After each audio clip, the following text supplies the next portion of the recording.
Good morning, ladies and gentlemen. A very warm welcome to you back on Business Today after the Dussehra and ahead of Diwali.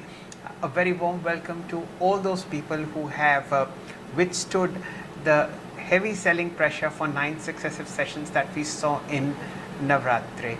Well, that has made the market less volatile. It's made it more attractive as far as valuations are concerned.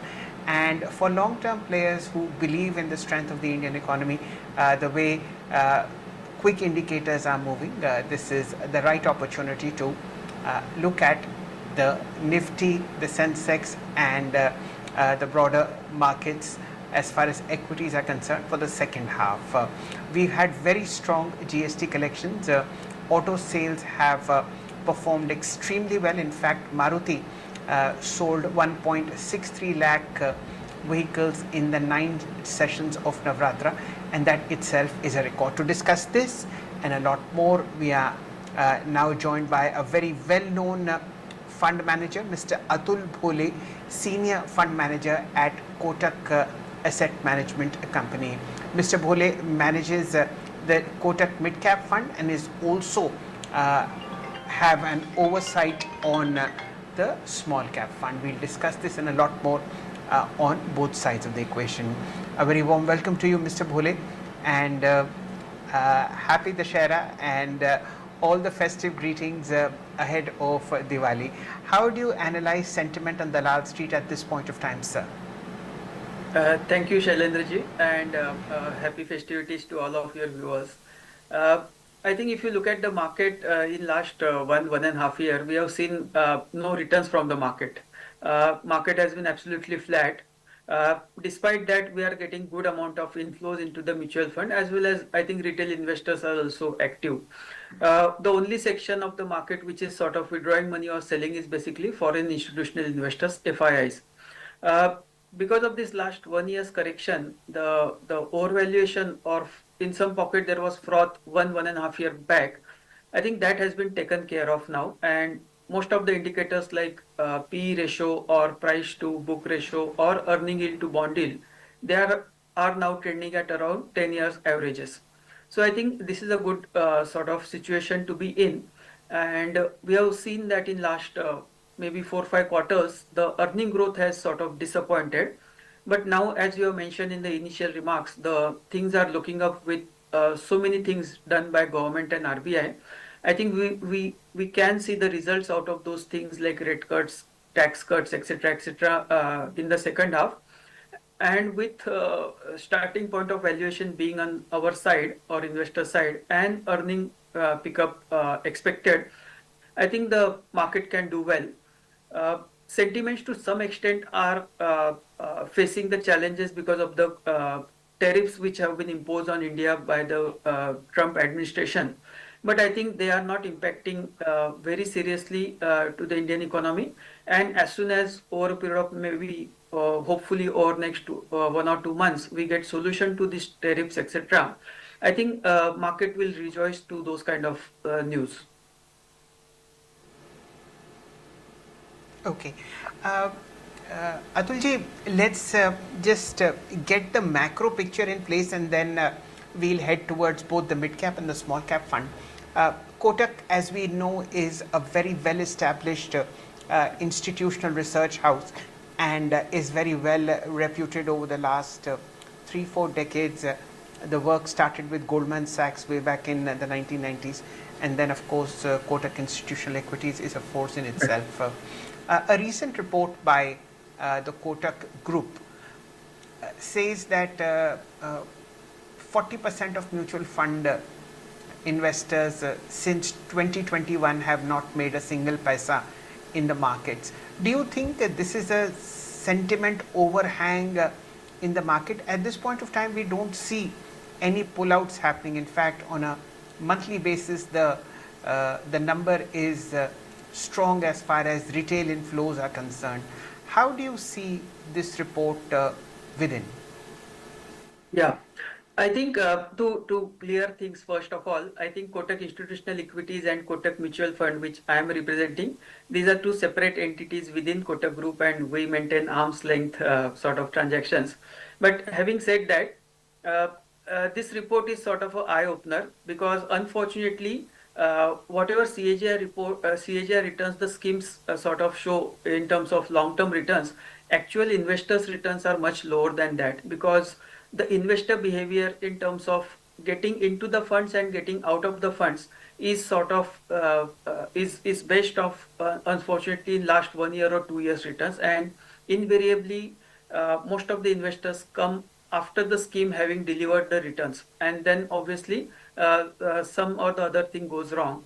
So I think historically also I have seen that in some of my previous organizations we have got this study done that the fund has delivered 18-19% CAGR over a period of 20 years, but on an average the investors got just 7-8% CAGR return in the same scheme because the timing in terms of coming in and getting out of the fund was wrong and maybe was biased because of the last 1 or 2 years of performance. So I think that is the unfortunate reality that the returns market are generating, the investors not are not sort of capturing all of those returns because of the timing part of it, and they unnecessarily try to time it.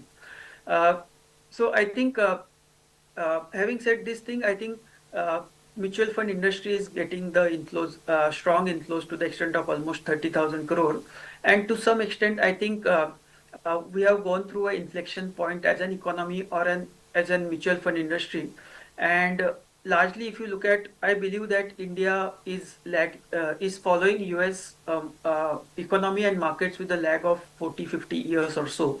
So what happened in US in terms of development in 60s, 70s, and 80s, and in terms of their equity market participation through their 401k plans. I think that is happening in India in last 10-15 years. We are developing our economy in terms of roads, railways, metros. We are getting our retail chains, and we have started investing into mutual funds through SIPs, etc. So I think it happens in every economy at a particular stage, and it has started in India, and it should continue for I think years to come. The penetration ratio or the household exposure to equity markets of mutual fund is still on very low side. Okay, fine. Atulji, let's discuss a couple of other stress points in the market. One, of course, this tariff issue with the US. What kind of opportunities do you see in this crisis as a fund manager? Is something available cheap to you? Maybe pharma. I see a very heavy weightage of healthcare sector in both Kotak mid cap and Kotak small cap. In fact, Yep. the first stock in mid cap is Fortis, and the first two stocks in the small cap index, the small cap fund are also healthcare stocks. How Yeah. do you see this sector? Yeah, so within healthcare, there are two buckets. One is basically pharma companies, which sort of can, as of now, they are not getting impacted because of the tariffs, because tariffs has been imposed on branded medicines and not generics, where India is the biggest exporter. So that is not getting impacted. But on pharma companies, we are not very bullish. We have some decent exposure, but not very bullish because of product specific issues in most of the companies. That one of the product which is going off patent in 26 will cause sort of earning deceleration in some of the companies. We are bullish on healthcare basically with the exposure to hospital space through both these funds, mid cap as well as small cap. We have decent exposure to hospitals, and we see this as a structural opportunity, like what has happened in the private banking space in last 20-25 years. Because of the need and opportunity that time, private banks came into existence and they created huge wealth. I think similar need and opportunity exist in the healthcare space, and these managements of these hospitals as well as the business models are pretty strong and can deliver value over a period of years. Okay, this is an interesting thought that you share with our viewers, that the private hospital space is at the same trajectory as probably the private sector banks were in the 1990s, early 2000. Apart Right. from such a strong influence, are there any other sectoral bets which you feel so strongly about in the mid cap and the small cap fund? Apart from the hospital space, I think a lot of B2C companies can benefit as India is, as we know, India, the population, aspirations, and the income level, etc., etc. I think a lot of pockets from the consumption side, particularly travel and tourism or air conditioning space, etc., etc. These are the pockets where we are bullish on. Uh, we also have exposure to defense stocks. Very selectively, we have exposure to defense stocks, and I think defense as a theme, indigenization, manufacturing, etc., etc. I think that can also do well. The only caveat here is some of the defense stocks are very expensive, or their stock prices are sort of running ahead of fundamentals. So we have to be careful. But I think defense is one opportunity where we have good exposure. Yes. Within defense, are you overweight on PSU defense stocks? We have almost equal sort of participation through PSU defense companies as well as private sector, because uh, till say 5 years back it was a domain of PSU companies, but in last 5 years lot of private sector defense companies have come up, and the government policies are also favoring for sourcing from these companies. So it's equally split between PSUs as well as private defense companies. Okay. Uh, uh, Atulji, it comes as a very pleasant surprise that financials are underweight, at least in the mid cap fund that you so very well manage. Only 16% of the fund is within the financial services space, compared with the category average about 20%. At a time of Yeah. rate cuts, at a time of lower borrowing costs, better income tax rates, how come Yeah. you remain relatively bearish on the financial space? So, if you are looking at, there are incrementally there are fears coming on the asset quality, particularly on the MSME side of it. We have already dealing with stress or asset quality issues on the credit card as well as MFI space, and we are sort of cautious about the lending or the asset quality on the MSME or SME space as well. Most of the mid or small size financials or lenders actually are retail oriented and with heavy exposure towards smaller businesses. So because of the asset quality issues for some of these lenders as well as valuations, we have lesser exposure to the lending side. Overall, we have positive view on the BFSI space, but we would like to have more exposure to the large private banks. For the mid and small cap lenders, because of the asset quality issues, we are not so sort of exposure to this sector in the fund. Okay. For both the mid cap and the small cap fund, Atulji, there has been a relative bout of underperformance vis-a-vis the index, both on the long and the short side, as also within the wider peer basket. Is this temporary? Yeah, I think we clearly think that this is temporary, and uh, if you look at last 3 4 years, what has happened is basically a lot of stocks have done well on the basis of narratives as well as very little float. And as an institutional process or as a prudent fund house, we have not sort of chased the momentum in stocks which are going up on the basis of narrative or very little free float, and some of these stocks have decent weight in the indices. So hence the fund has underperformed versus the indices because of not having exposure to these kind of stocks. Uh, on the basis of the present portfolios, we are confident that the stock selection is the core of these portfolios, and as we see pickup going ahead in the economy and consumption side, we are hoping that the scheme performance can come back.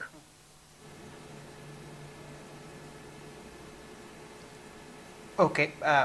My best wishes to you as far as that is concerned. Thank you. Atulji, would you want to comment on valuations on this space, both mid caps and small caps? Large caps, of course, on the Nifty side, we haven't done anything Yeah, for 12 months. So that's a bit for yeah. disappointment for very serious long-term watchers of the market. How do you see the overall valuation space for your segment in particular, mids and smalls, and a broader view Yeah. on maybe the Nifty? Yeah. So obviously, if you look at the reported average valuations of mid and small cap, particularly mid cap basket is much higher than the Nifty. I think the mid cap trailing basis is trading at around 32-30, and the Nifty is trading at around 21-22 times on a trailing basis. So there is a higher valuation in the mid cap space undoubtedly. But if you look at one level down and analyze the composition of these indices, in Nifty, 60 to 65% of the weight is occupied by the commodity stocks or oil and gas or utility kind of companies. And because of the nature of the business and the growth profile, these companies trade at anywhere between 12 to 20 P.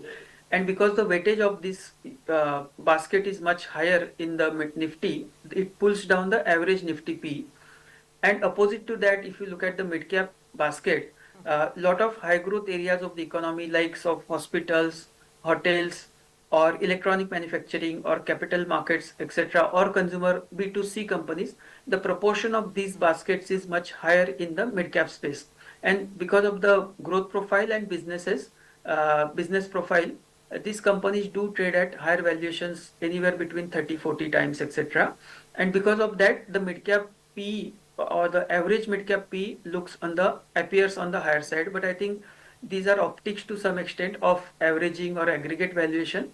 If you look at business to business or similar growth profile valuations, there is not much difference. So, for example, if you look at a large cap jewelry company or large cap apparel company, their valuations are pretty similar to a mid cap jewelry company or a mid cap apparel company. And similarly, in a large cap oil and gas company or utility company, valuations are as attractive as they are in the mid cap utility or mid cap oil and gas company. So I think the point is we have to look at business to business and similar growth profile and then compare valuation rather than just aggregate valuations of large cap and mid cap universe. That doesn't provide a very right picture from a money making perspective, I think.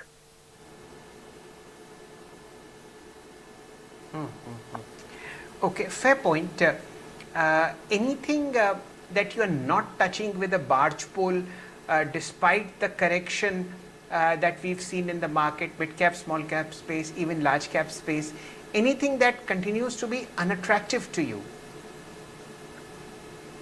I think in investing there is nothing like I sort of we can avoid completely. At a price, we will evaluate the opportunities basis the business and the growth in that sector or so.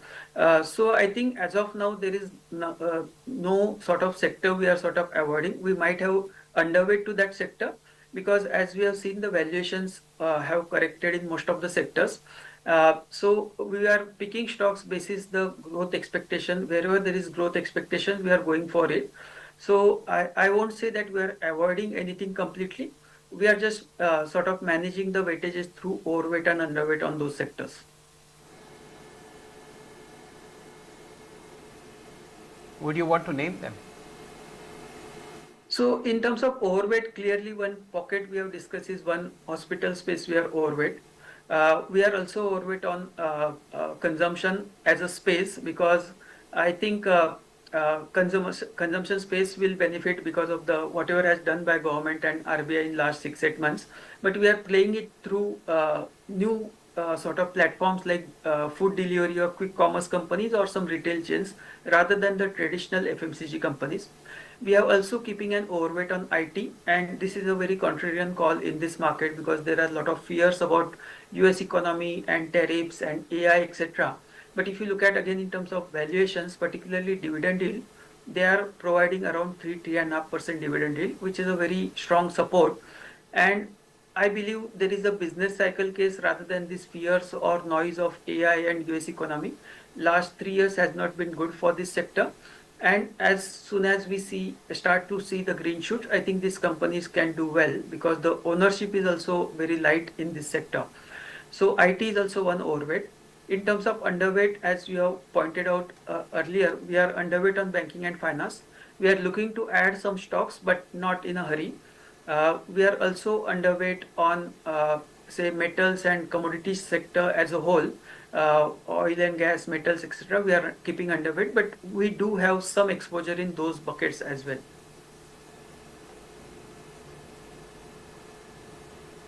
Okay, fair point. Atulji, when you look at the broader mid-cap universe, have there been any green shoots that have come in the quarterly earnings that just went by? Maybe one or two stocks within your portfolio you can name where earnings actually helped you firm up your view. So, if you look at the top, say 3 to 5 stocks of the portfolio, I think those companies particularly are performing very well, even in this kind of market. Most of the hospital stocks have We are delivered talking on about earnings. mid-cap. Yeah, mid cap. So most of the We hospital are talking stocks about, have done. okay, just uh, please continue. Yeah, Please continue for yeah, the top 4 or 5 mid cap yeah. stocks in the portfolio. You feel the earnings have been uh, better. Yeah, yeah. I think these stocks, the stocks from the hospital space or the power transmission and distribution space or electronic manufacturing, they have been delivering very good sort Okay. of earning growth. And I think most of these stocks or these sectors, I think we can expect good earning growth going ahead as well. Okay, ladies and gentlemen, this is not what Atulji is recommending, but these are the 5 top picks as far as assets under management are concerned for the Kotak Mid Cap Fund. The PCR will keep on showing you the stock's price. India's second largest hospital chain, Fortis Healthcare, is the top pick in the Kotak Mid Cap Fund. About 4% of assets, as far as the AUM is concerned, is in Fortis. Let me tell you what the AUM is.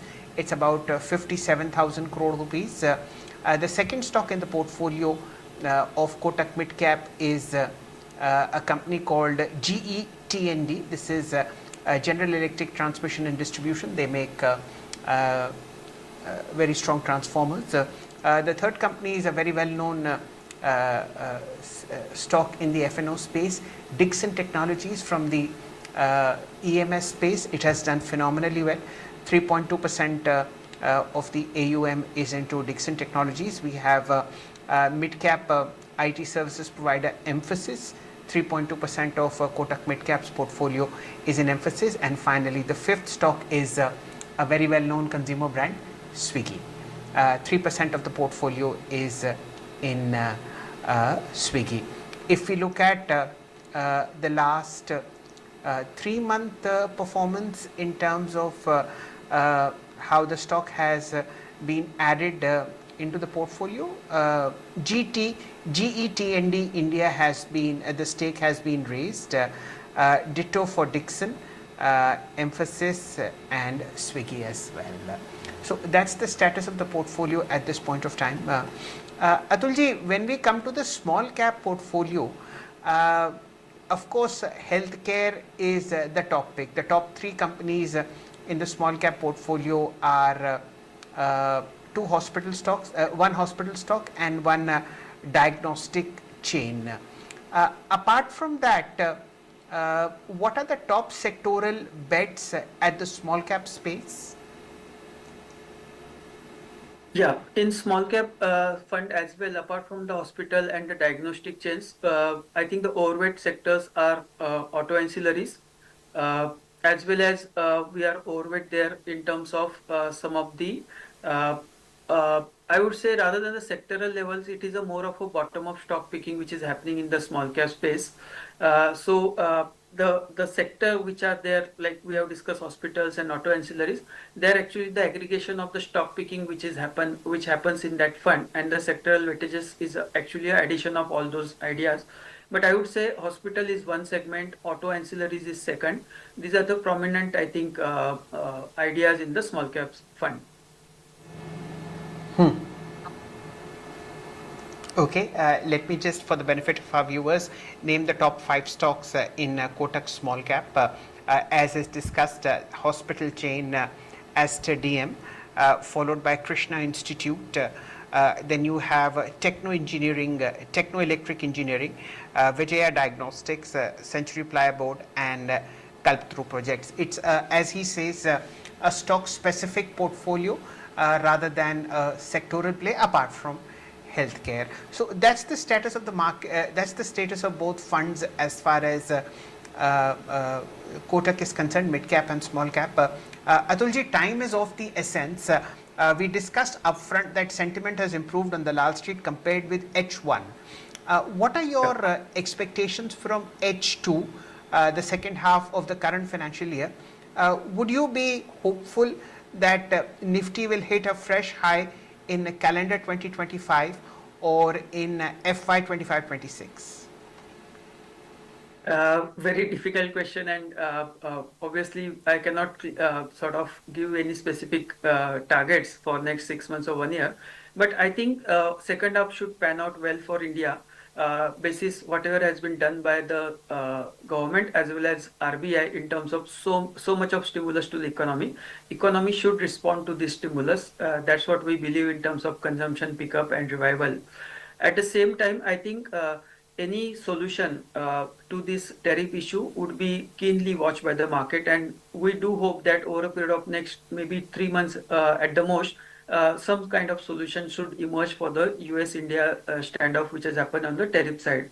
So both these things are going to be positive for the market in terms of earning growth as well as sentiment boost, etc. And as we discussed initially, the valuation, overvaluation which was there 1.5 year back, it is not there. We are trading at 1 year, sort of 10-year sort of average valuations now. And one more important thing which I want to highlight is basically in last 1 year, while India has given flattish return, so because of that we have underperformed, but relatively most of the other markets and asset classes have done very well. For example, China is up some 55% in last 1 year.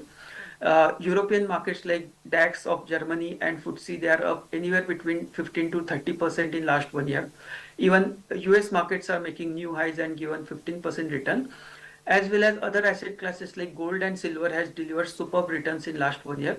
So compared to all these markets and asset classes, Indian market has sort of underperformed massively, and relatively I think we are standing very well, because though earnings have disappointed, the macroeconomic stability is very good for India in terms of fiscal deficit control, current account deficit, as well as interest rate inflation and relatively stable currency. So all these things bodes very well for the market and in terms of attracting back the foreign flows.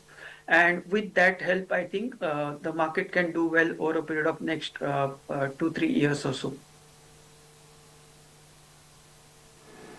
Right. With that, Atulji, we'll bid goodbye. And of course, all the very best for you and to your team, everybody at Kotak Mutual Funds for the forthcoming Diwali. And let's hope that 2025 calendar and FY 25-26 brings a lot of cheer to everyone. Thank you for joining us. Thank you. Thank you, Shailendra. Thanks. That, ladies and gentlemen, was Mr. Atul Bhole, Senior Fund Manager at Kotak Asset Management Company, looking after the mid-cap and the small-cap fund. Thank you for watching. Please continue to be on Business Today Television. There's a lot that's happening on the other side of the break. Have a nice day.